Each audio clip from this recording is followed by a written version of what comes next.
MLA Rajesh Singh মদের নেশায় চুর হয়ে পায়ে হেঁটে এক পার্টি থেকে বেরিয়ে গেলেন। রাতের শেষ প্রহর ছিল আর তিনি এক নির্জন রাস্তায় টলতে টলতে হাঁটছিলেন।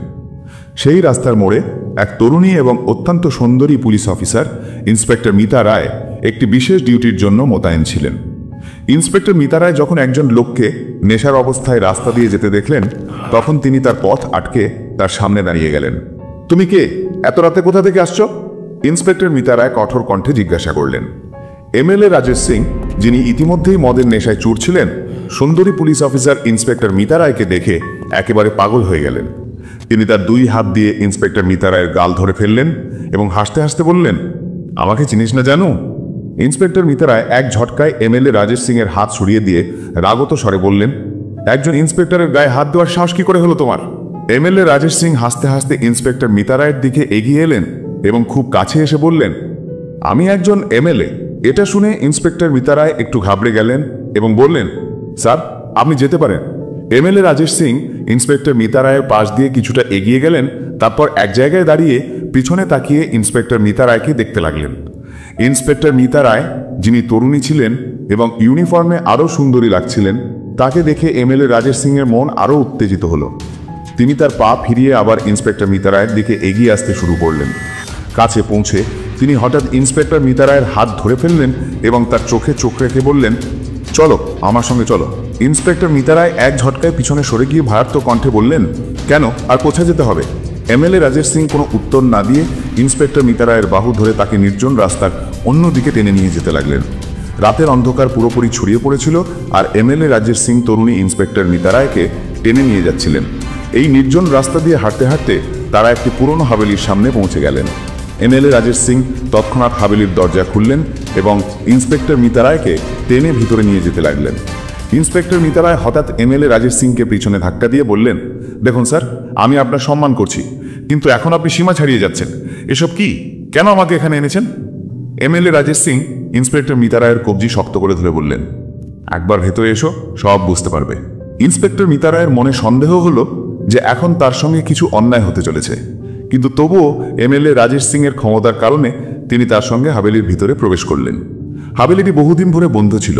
এমএলএ রাজেশ সিং একটি ঘরের দরজা খুললেন এবং হঠাৎ ইন্সপেক্টর মিতা রায়ের হাত টেনে তাকে বেডরুমের ভিতরে নিয়ে গেলেন, যেখানে একটি পুরনো ভাঙা বিছানা পড়েছিল। হঠাৎ এমএলএ রাজেশ সিং দরজার দিকে এগিয়ে গিয়ে খিল লাগিয়ে দিলেন এবং ফিরে ইন্সপেক্টর মিতা রায়ের দিকে এগিয়ে এলেন।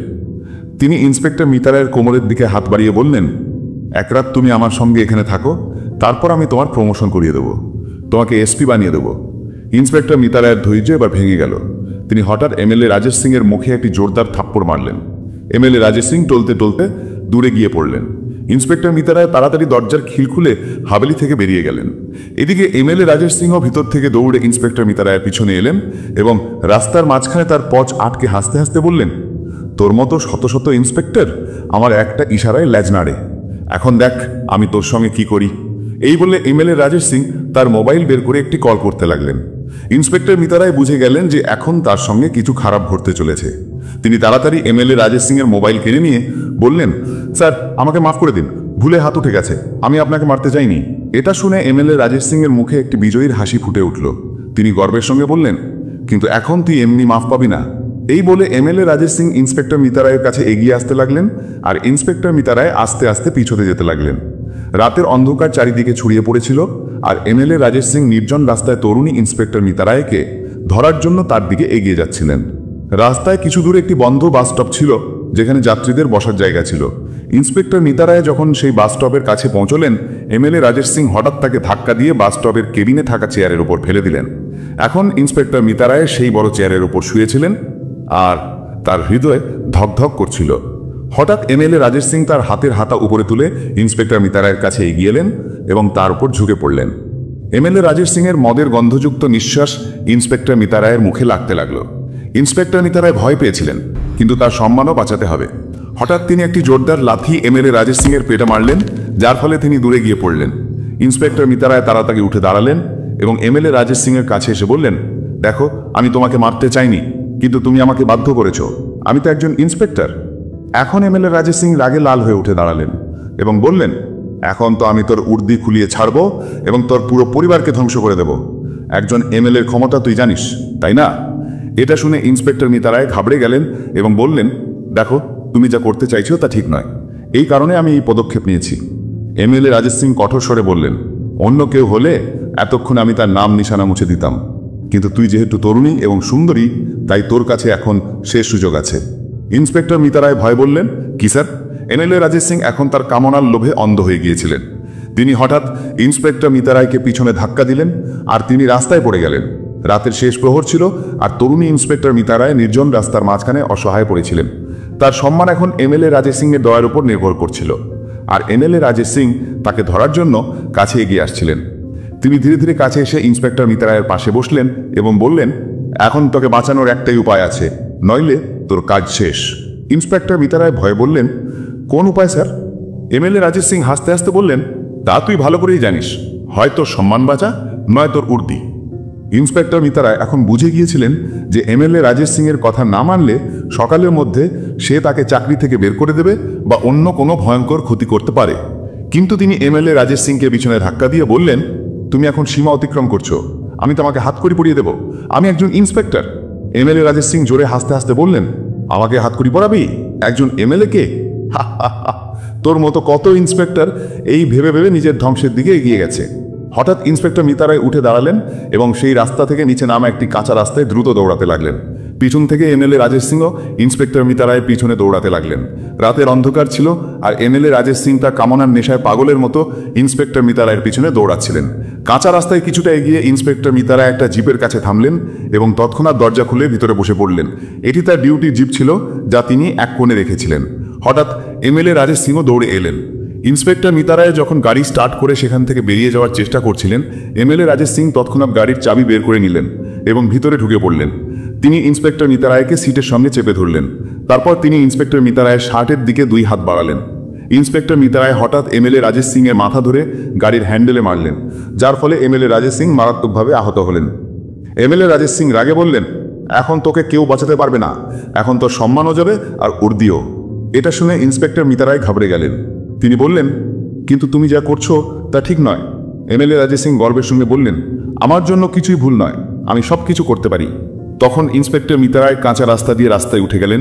পিছন থেকে এমএলএ রাজেশ সিং চিৎকার করে বললেন, দেখি এখন তুই কিভাবে পালাস। তারপর এমএলএ রাজেশ সিং তার মোবাইল বের করে একটি কল করলেন। দেখতে দেখতে সেই নির্জন রাস্তায় যেখান দিয়ে ইন্সপেক্টর মিতা রায় পালাচ্ছিলেন, সামনে থেকে একটি তালো মার্সিডিজ বেঞ্জ এসে থামল। 2 জন গার্ড বেরিয়ে এলো এবং ইন্সপেক্টর মিতা রায়ের দিকে বন্দুক তাক করল। এদিকে পিছন থেকে এমএলএ রাজেশ সিংও দৌড়ে এলেন এবং ইন্সপেক্টর মিতা রায়ের বাহু ঢুলে বললেন, কি বলেছিলাম, এমনি ছাড়বো না। এমএলএ রাজেশ সিং এর মুখে গর্বের হাসি ছিল। ইন্সপেক্টর মিতা রায় এখন বুঝে গিয়েছিলেন যে তিনি পুরোপুরি ফেঁসে গেছেন। তার কাছে এমএলএ রাজেশ সিং এর কথা মানা ছাড়া আর কোনো উপায় ছিল না। এমএলএ রাজেশ সিং যখন তার গার্ডদের পাশে পেলেন, তখন তার পশুত্ব আরও জেগে উঠল। তিনি ইন্সপেক্টর মিতা রায়কে বাহু ধরে টেনে সেই নির্জন রাস্তায় হাঁটতে লাগলেন। ইন্সপেক্টর মিতা রায়ও ভয়ে ভয়ে এমএলএ রাজেশ সিং এর সঙ্গে হাঁটতে লাগলেন। রাত গভীর হয়ে গিয়েছিল আর তরুণী ইন্সপেক্টর মিতা রায়ের বাঁচার সব আশা শেষ হয়ে গিয়েছিল। রাস্তার এক কোণে একটি পুরনো কাঠের তক্তা রাখা ছিল। এমএলএ রাজেশ সিং ইন্সপেক্টর মিতা রায়কে টেনে সেখানে নিয়ে গেলেন এবং বললেন, চুপচাপ এটার উপর শুয়ে পড়, নইলে এখনই গার্ডদের হাতে তোর কাজ শেষ করিয়ে দেব এবং মিডিয়ায় খবর ছড়িয়ে দেব যে একজন ইন্সপেক্টর অবৈধ কাজ করতে গিয়ে তার সঙ্গীদের হাতে মারা গেছে। ইন্সপেক্টর মিতা রায় ভয়ে ভয়ে শেষবারের মতো বললেন, দেখো, এটা ঠিক নয়, আইন তোমাকে এর শাস্তি দেবে। এমএলএ রাজেশ সিং গর্বের সঙ্গে বললেন, তোর আইনের তোয়াক্কা করি না, এখন আমি যা চাই তা দে, তারপর আমি নিজেই আইনের ব্যবস্থা করব।